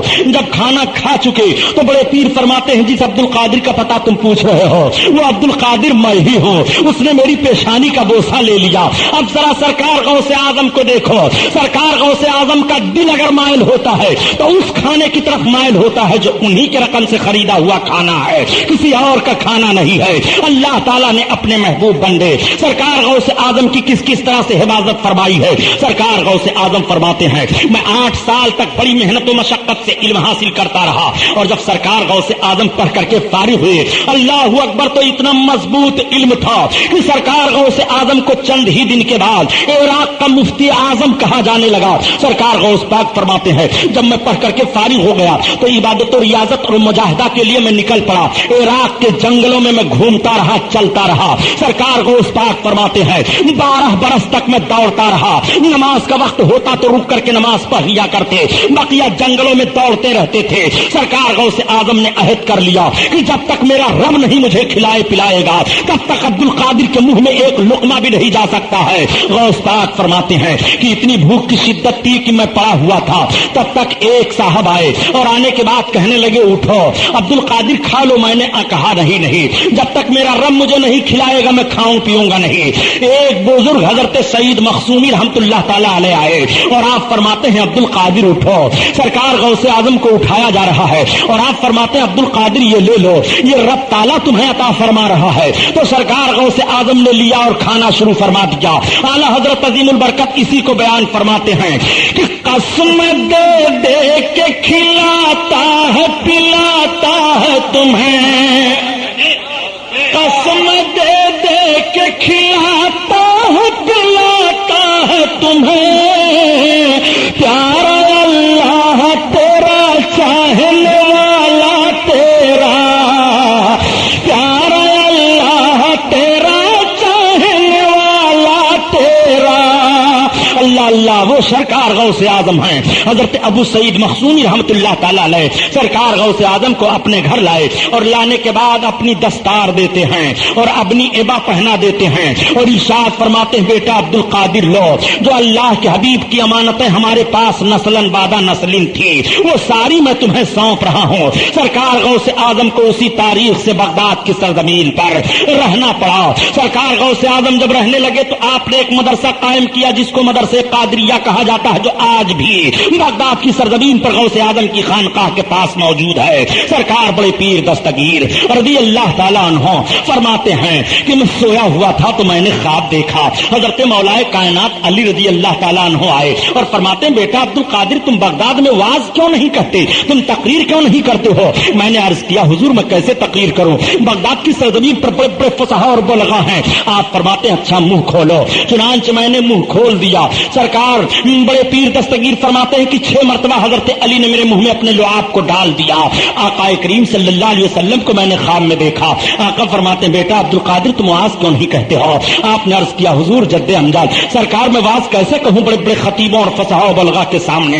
آپ فرماتے ہیں اچھا تم اپنے منہ کو کھولو. میں نے اپنے منہ کو کھولا تو سرکار نے میرے منہ میں 7 مرتبہ اپنے لعاب شریف کو ڈالا. علماء فرماتے ہیں کہ 7 مرتبہ سرکار نے اپنے لعاب شریف کو غوث پاک کے منہ میں ڈالا اور 6 مرتبہ حضرت علی نے اپنے لعاب شریف کو منہ میں ڈالا. اللہ کے حبیب صلی اللہ علیہ وسلم 7 مرتبہ لعاب شریف ڈال رہے ہیں. مولا کائنات 6 مرتبہ لعاب شریف ڈال رہے ہیں. اور جب حضرت مولا کائنات نے اپنے لعاب کو غوث پاک کے منہ میں ڈالا اور 6 مرتبہ ڈالا تو سرکار غوث اعظم عرض کرتے ہیں حضور اللہ کے حبیب نے تو 7 مرتبہ ڈالا تھا, آپ 6 ہی مرتبہ کیوں ڈال رہے ہیں؟ آپ فرماتے ہیں تاکہ عدد میں برابری نہ ہونے پائے. میں آپ سے پوچھنا چاہتا ہوں یہ حضرت علی کائنات ہیں, عدد میں رسول اللہ سے برابری نہ ہونے پائے, اتنا عدد کر رہے ہیں. یہ ظالم انسان کیسا ہے جو نبی کے تعلق سے کہتا ہے جیسے نبی ہیں ایسے ہم ہیں, نبی سے برابری کا دعویٰ کر رہا ہے اور یہ کہنے پر گزر جایا کرتا ہے کہ جیسے نبی انسان ہے ایسے ہم بھی انسان ہیں, جیسے نبی چل رہے ہیں ایسے ہم بھی چل رہے ہیں, جیسے نبی اٹھ رہے ہیں ایسے ہم بھی اٹھ رہے ہیں. ظالم صحابی کا عقیدہ ملاحظہ کر. سرکار حضرت علی رضی اللہ تعالیٰ عنہ 6 مرتبہ عدد کی بنیاد پر لعاب شریف آپ کے منہ میں ڈال رہے ہیں, 7 کی عدد پوری نہیں کر رہے ہیں, یہ ادب لا رہے ہیں. اللہ کے حبیب صلی اللہ علیہ وسلم نے اتنا نوازا. اب بڑے پیر دستگیر فرماتے ہیں جب میں بغداد کی سرزمین پر جامع مسجد میں واز کہنا شروع کیا تو پوری مسجد بھر جاتی ہے. پھر میں نے دوسرے جمعہ کو واز کہا تو مسجد کے باہر لوگ آ گئے. پھر میں نے واز کہا تو پورا گراؤنڈ بھر گیا. سرکار غوث پاک فرماتے ہیں کہ میرے واز کی محفل میں بیک وقت 70 ہزار کا مجمع ہوتا تھا. 400 لوگ قلم اور دعوات لے کر کے بیٹھتے تھے آپ کی تقریر کو لکھنے کے لیے. غوث پاک کا جب جلسہ ختم ہوتا تھا تو 250-300 مردے نکالے جاتے تھے. خوف الہی سے لوگ مر جایا کرتے تھے. یہ غوث پاک کی تقریر کا اثر ہوتا تھا. اے مسلمانوں, آج ہم بیان کرتے رہیں تو بے نمازی نمازی نہیں بنتا ہے, ایک جھوٹا ثابت نہیں بنتا ہے, ایک بیکار آدمی باکار نہیں بنتا ہے, ایک بد مذہب صحیح المذہب نہیں بنتا ہے. مگر یہ غوث اعظم کا وقار ملاحظہ فرمائیے, یہ غوث اعظم کی سچائی ملاحظہ فرمائیے, یہ غوث اعظم کی دیانت دیکھتے چلیے, یہ غوث اعظم کی صداقت ملاحظہ فرماتے چلیے. سرکار غوث اعظم بڑے پیر دستگیر 70 ہزار مجمع کو خطاب فرما رہے ہیں. اور حالات یہ تھے پیارے کہ آج اگر لاؤڈ اسپیکر نہ ہو ہم تقریر کریں تو آپ تک آواز نہیں پہنچتی ہے اور ہم بیان نہیں کر پا رہے ہیں. غوث پاک بڑے پیر دستگیر کا حال یہ تھا کہ 70 ہزار کو خطاب فرماتے تھے اور بیک وقت آپ کی آواز سب کو برابر پہنچتی رہتی تھی. وہ سرکار غوث پاک بڑے پیر دستگیر ہیں. بڑے پیر کو کہاں کہاں دیکھو گے, بڑے پیر مفتی اعظم عراق کہے جانے لگے. سرکار غوث پاک کی بارگاہ میں کوئی بھی اپنی حاجت لے کر کے جاتا تھا تو وہ رد نہیں فرمایا کرتے تھے. دینی حاجت ہو یا دنیاوی حاجت ہو, جس قسم کی بھی ضرورت ہے سرکار غوث پاک کی بارگاہ میں لے کر کے حاضر ہوتے. سرکار غوث پاک پیش فرما دیا کرتے تھے اور اس کی حاجتوں کو پوری فرما دیا کرتے تھے. سرکار بڑے پیر ہم بیمار ہیں, دعا فرماتے اچھا ہو جاتا. حضور ہماری یہ مشکل ہے, آپ دعا کرتے اس کی مشکل حل ہو جاتی. حضور ہمارے لیے یہ معاملہ ہے. ایک مرتبہ یہی سرکار بڑے پیر غوث اعظم تشریف لے گئے دریائے دجلہ کے کنارے. آپ کے ساتھ آپ کے چند معتقدین ہیں. ایک بوڑھی عورت بیٹھ کر کے زارو قطار رو رہی ہے. غوث اعظم نے پوچھا خاتون کیوں رو رہی ہو؟ انہوں نے چہرہ دیکھا, دیکھنے کے بعد کہا یا شیخ مجھ سے نہ پوچھئے میں کیوں رو رہی ہوں, بڑی مصیبت میں ہوں, بڑی مصیبت میرے اوپر پڑی ہے. میں اس دریا کے کنارے آ کر کے بیٹھ کر کے رو لیتی ہوں تو تھوڑی سی مجھے ٹھارس بن جایا کرتی. ہائے میرا لال کہاں چلا گیا, میرا بچہ اسی دریا میں ڈوب گیا. بڑے پیر فرماتے ہیں آخر معاملہ کیا ہے بتاؤ. تو اس بوڑھی خاتون نے کہا یا شیخ آج سے 12 برس پہلے میرا بیٹا جوان تھا, دولہا بن کر کے گیا تھا اسی دریا کو پار کر کے شادی کرنے کے لیے اور ادھر سے آ رہا تھا. دریا میں ایک طوفان اٹھا, اس طوفان کے نظر کشتی ہو گئی, کشتی ڈوب گئی, باراتی ڈوب گئے, میرا بچہ ڈوب گیا. اس مصیبت کو سوچتی ہوں تو بے قرار ہو جاتی ہوں, آ کر کے انہی دریا کی لہروں کو دیکھتی ہوں, بیٹھ کر رو لیا کرتی ہوں تو تھوڑی سی تسلی حاصل ہو جایا کرتی ہے. اس نے ایسے پردرد انداز میں غوث پاک کے پاس عرض کیا, اس کو کیا خبر یہ غوث ہیں, اس کو کیا خبر یہ مصیبتوں کو دور کرنے والے ہیں. سرکار غوث اعظم کی بارگاہ میں عرض کیا کون ہے میری مصیبت کو دور کرنے والا, کون ہے ہماری پریشانی میں کام آنے والا. تب تک آپ ارشاد فرماتے ہیں یا ایھا الناس اخرجوا من البحر, اے لوگوں سمندر سے نکلو. اتنا کہنا تھا کہ ڈوبی ہوئی کشتی 12 برس کی باہر نکل آتی ہے، دریا کی لہروں پر کشتی چل رہی ہے، آ رہے ہیں، یہ موت ہے، یہ زندگی ہے۔ میں کہنا چاہتا ہوں اے خوش عقیدہ مسلمانوں، بڑے پیر کی طاقت کا جب تم اندازہ نہیں لگا سکتے ہو تو رسول اللہ کی طاقت و قوت کا اندازہ تمہیں کیسے لگے گا؟ یہ بڑے پیر کی کرامت ہے، ڈوبی ہوئی کشتی نکل آتی ہے۔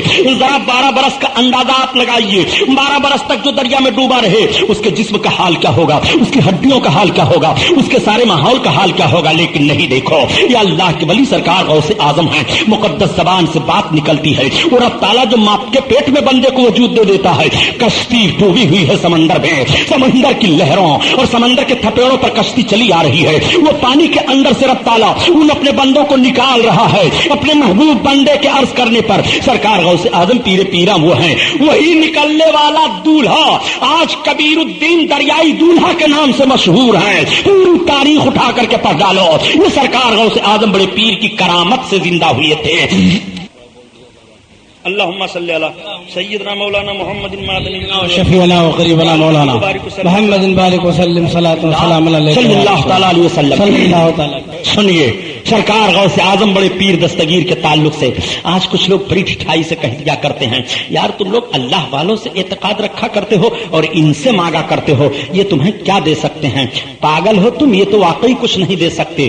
بغیر رب کے حکم کے ایک ذرہ کوئی نہیں ہلا سکتا ہے۔ ہمارا اعتقاد یہ ہے کہ یہ رب کے محبوب ہیں، ہم جب ان کا وسیلہ رب کی بارگاہ میں پیش کرتے ہیں تو رب تعالیٰ قبول فرماتا ہے اور انہی اپنے محبوبوں کی چوکھٹ سے ہمیں عطا فرمایا کرتا ہے، اس لیے ہم اللہ والوں سے مانگا کرتے ہیں۔ آؤ دیکھو بڑے پیر دستگیر کیسے دے دیا کرتے ہیں۔ بڑے پیر کا حال تو یہ ہے پیارے، ایک خاتون حاضر ہوئی سرکار غوث پاک کی بارگاہ میں اور عرض کرتی ہیں، حضور میرے پاس کئی بچیاں ہیں، آپ دعا فرما دیجئے کوئی بچہ پیدا ہو جائے۔ آپ نے فرمایا جاؤ کہ تمہارے گھر بچے کی پیدائش ہوگی۔ چلی آئیں، پھر بچی کی پیدائش ہوئی۔ لوگوں نے جا کر کے عرض کیا، حضور آپ نے جس خاتون کے تعلق سے کہا تھا اور وہ بھی سادات گھرانے کی، ان کے وہاں پھر بچی کی پیدائش ہوئی ہے۔ سرکار غوث پاک فرماتے ہیں جاؤ اس بچی کو لے آؤ۔ جب اس بچی کو لے کر کے بڑے پیر کی بارگاہ میں حاضر ہوئے، سرکار غوث اعظم کی گود میں ایک کپڑے میں لپیٹ کر کے اس بچی کو دیا۔ بڑے پیر اپنی گود میں لیتے ہیں، ادھر سے ادھر گھمایا، فرمایا لو یہ بچہ ہے۔ اب لوگوں نے جب اس کو لے کر کے دیکھا تو دیا تو تھا بچی، اب لے رہے ہیں آپ کی گود سے تو واقعی ہے وہ بچہ، وہ ایسا بچہ ہے کہ تاریخ دہرا دوں، اسی بچے کا نام شیخ شہاب الدین سہروردی ہے۔ کیا بات، جن سے ایک سلسلہ سہروردیہ ہی چلا ہے۔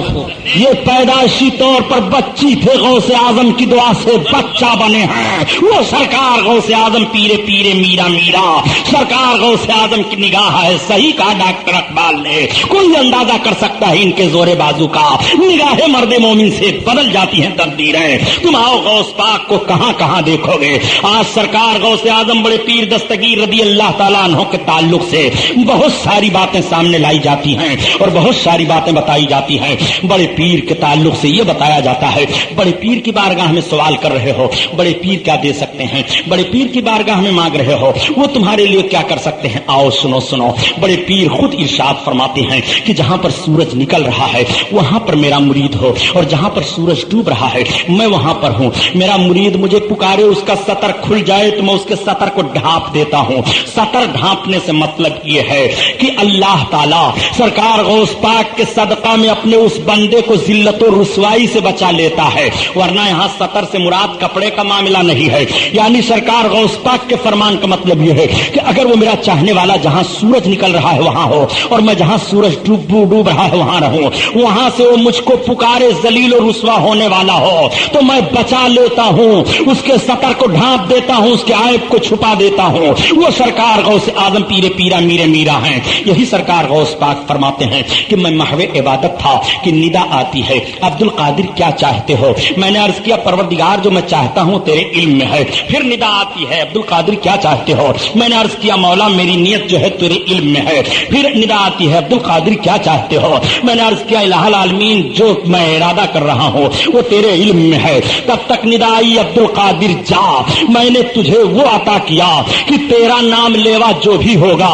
اور تجھ سے محبت کرنے والا جو بھی ہوگا، جب تک اسے توبہ کی توفیق نہیں مل جائے گی تب تک اسے میں موت نہیں دوں گا، وہ مر نہیں سکتا ہے۔ اللہ اللہ، یہ سرکار غوث اعظم کے چاہنے والے کا مرتبہ ہے۔ اسی لیے کہا جاتا ہے بڑے پیر سے محبت کیا کرو اور بڑے پیر سے لگن رکھا کرو۔ بڑے پیر سے محبت کرنے والا مرنے سے پہلے پہلے وہ توبہ کر کے مرتا ہے، اور نبی کونین صلی اللہ علیہ وسلم ارشاد فرماتے ہیں التائب من الذنب کمن لا ذنب لہ، گناہوں سے توبہ کرنے والا ایسے ہی ہو جاتا ہے گویا اس نے گناہ نہیں کیا۔ کتنا بڑا اچھا مرد مومن وہ ہے، کتنی اچھی اس کی زندگی ہے جس کو توبہ کی توفیق مل جائے اور توبہ کر کے وہ دنیا سے جائے۔ یہ بڑے پیر پر رب کا انعام ہے، یہ بڑے پیر پر رب کا کرم ہے، یہ بڑے پیر پر رب کا احسان ہے کہ بڑے پیر سے محبت کرنے والا اگر دنیا سے جائے گا تو توبہ کر کے جائے گا۔ زیادہ دور جانے کی ضرورت نہیں ہے، تاریخ کا ایک ورق آپ کے سامنے رکھتا چلو۔ آپ جب آتے ہو بمبئی کی طرف تو راستے میں برہان پور پڑتا ہے۔ برہان پور کا ایک واقعہ بتایا جاتا ہے کہ برہان پور کے شہر میں ایک غیر مسلم تھا۔ جب سرکار بڑے پیر دستگیر کی 11ویں کی تاریخ آتی تھی تو بڑے پیر دستگیر کی بڑی دھوم دھام سے 11ویں کیا کرتا تھا۔ نہ جانے کس بنیاد پر اس کو کیسی عقیدت ہو گئی تھی کہ بہت کچھ فقیروں کو لٹاتا، بہت کچھ لوگوں کو کھلاتا پلاتا۔ لوگ جب کہتے کہ تم تو ان کے دھرم کے نہیں ہو تو کہتا سنو، سرکار بڑے پیر لوگوں کا کرم بدل دیا کرتے ہیں، میں ان کے دھرم کا نہیں ہوں لیکن ان کی کرپا سے اپنے کرم کو بدلنے کے لیے میں جانتا ہوں کہ وہ کرم کر دیں گے تو ہمارا کرم بدل جائے گا۔ چنانچہ جب وہ مرنے کے بعد لوگ خاندانی طور پر اس کو کفن دفن کرنے کے لیے لے گئے دریا کے کنارے، اور لکڑیاں جمع کر کے جب اس کو جلانے لگے تو آگ لگ ہی نہیں رہی ہے۔ ٹین کی ٹین گھی الٹ دیتے ہیں، آگ نہیں لگ رہی ہے، تیل ڈالتے ہیں، آگ نہیں لگ رہی ہے۔ لوگوں نے کہا یہ تو مہا پاپی ہے، اس کو اگن ماتا کھا ہی نہیں رہی ہے، اس لیے اس کو دریا میں ڈال دو۔ چنانچہ اٹھا کر کے اس کے لوگوں نے اس کو دریا میں ڈال دیا۔ دریا میں ڈال کر کے سارے لوگ چلے آئے۔ برہان پور کے اس وقت کے سب سے بڑے جو شیخ تھے وہ خواب دیکھتے ہیں سرکار غوث اعظم بڑے پیر تشریف لائے ہیں، آپ فرماتے ہیں چلے جاؤ دریا کے کنارے ایک لاش تمہیں ملے گی، اس کو نکالو اور نکال کر کے لاؤ، اس کو مسلم قبرستان میں تجہیز و تکفین کا انتظام کرو۔ سرکار کے اس بشارت پر وہ اٹھے اور اٹھ کر کے گئے تو جیسے خواب دیکھا تھا بہو اسی طرح سے پا رہے ہیں۔ آپ نے معلوم کیا، معلوم کرنے کے بعد پتا چلا کہ ایک غیر مسلم تھا جو اس طرح سے ہم اس کو پھونکنا چاہتے تھے لیکن اس کی لاش جلی نہیں تو ہم لوگوں نے دریا میں اٹھا کر کے پھینک دیا۔ آپ نے کہا تھا حضور آخر اس کے لیے ایسا معاملہ کیوں ہے کہ دریا میں وہ پڑا ہے؟ تو آپ نے فرمایا سنو، لوگ اس کو غیر مسلم جانتے ہیں لیکن جب وہ میری 11ویں کرتا رہا اور مرنے کا وقت اس کے آیا تو مرنے سے پہلے اسے توبہ کی توفیق مل گئی، وہ مسلمان ہو گیا تھا۔ مرنے سے پہلے وہ مسلمان ہو کر کے مرا ہے، اس لیے تمہیں حکم دیا جا رہا ہے اس کو مسلم قبرستان میں دفن کر دو۔ چنانچہ اس کی لاش کو اٹھا کر کے لائے شیخ وقت اور مسلم قبرستان میں تجہیز و تکفین کا انتظام کیا جاتا ہے۔ کہنے کا مطلب یہ ہے کہ آپ واقعاتی طور پر غوث اعظم کی کرامت کو ملاحظہ فرماتے ہوئے چلیے کہ اگر ایک غیر مسلم ہے اور بڑے پیر کی 11ویں اس طرح سے کر رہا ہے تو مرنے سے پہلے اسے ہدایت مل جاتی ہے، مرنے سے پہلے وہ کلمہ کی توفیق پا جاتا ہے اور کلمہ پڑھ کر کے مرتا ہے۔ پیارے غیر کلمے والا اگر غوث کو یاد کر رہا ہے تو مرنے سے پہلے اسے کلمہ پڑھنے کی توفیق مل جاتی ہے۔ اسی لیے آپ سے کہا جاتا ہے کہ غوث اعظم کو اٹھتے بیٹھتے یاد کرتے رہو، غوث اعظم کو سوتے جاگتے یاد کرتے رہو۔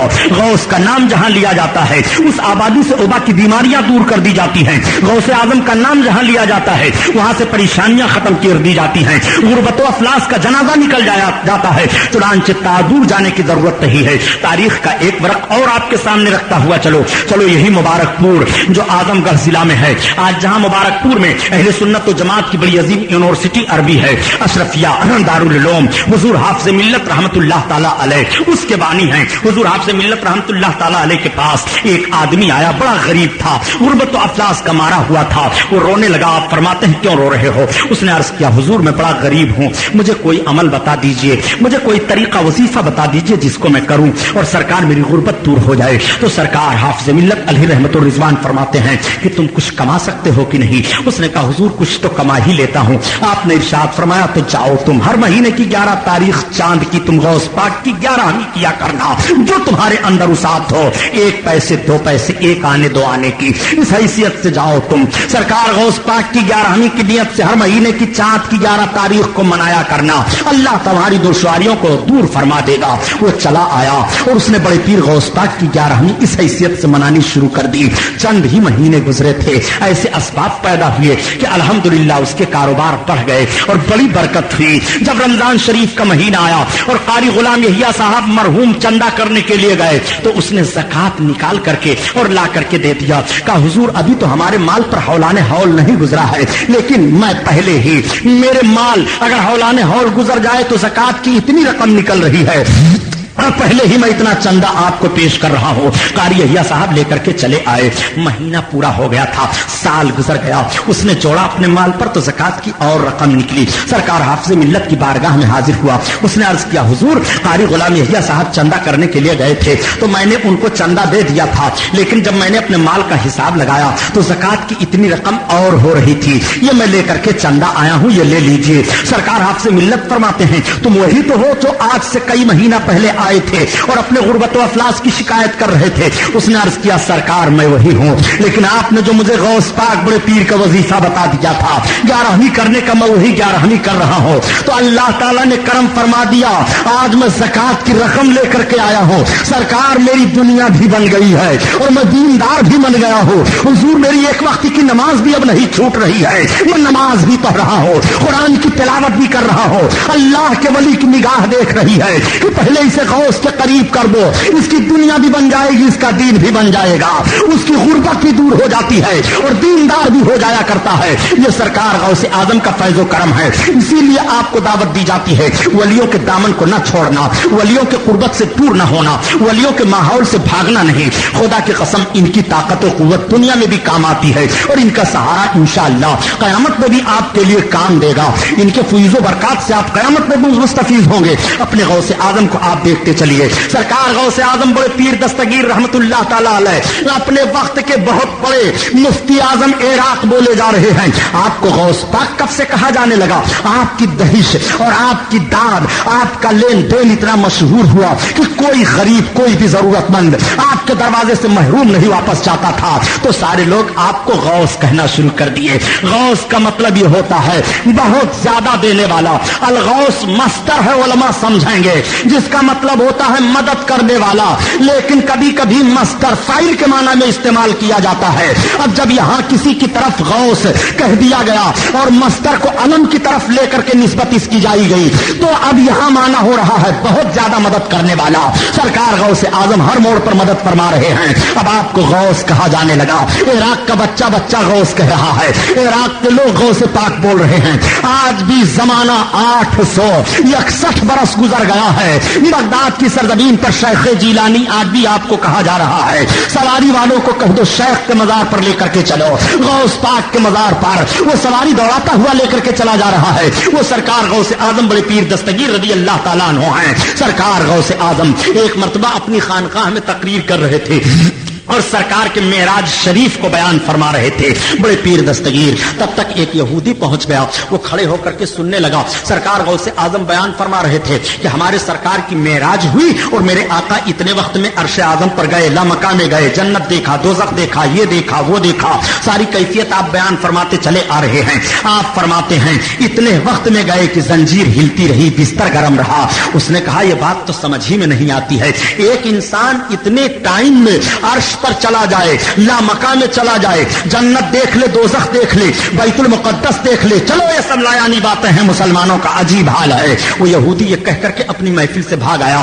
راستے میں آ رہا تھا، مچھلی خرید لیا، لے گیا اپنی بیگم کو دیا. بیگم کہاں؟ ہاں. کہا یہ مچھلی لے لو اور اس کو تیار کرو. کہا ٹھیک ہے، یہ سوت ہے، اتنی سوت کاٹ لوں، اس کے بعد میں مچھلی تیار کر دیتی ہوں. آپ کہیں اور جائیں گے؟ کہا جانا تو نہیں تھا، لیکن اگر تمہیں فرصت نہیں ہے تو میری نیت ہے لاؤ میں دریائے دجلہ میں جاؤں، کراؤ. چنانچہ وہ غسل کرنے کے لیے چل پڑا اور گیا، کپڑے اتارا. جیسے دریا میں گرمی شدت کی پڑ رہی تھی، ڈبکی لگایا اور ڈبکی لگا کر باہر نکلتا ہے تو اب دیکھتا ہے نہ وہ دریا ہے، نہ وہ میرا کپڑا ہے، نہ وہ پاٹ ہے، نہ وہ دھار ہے، نہ وہ میں ہوں.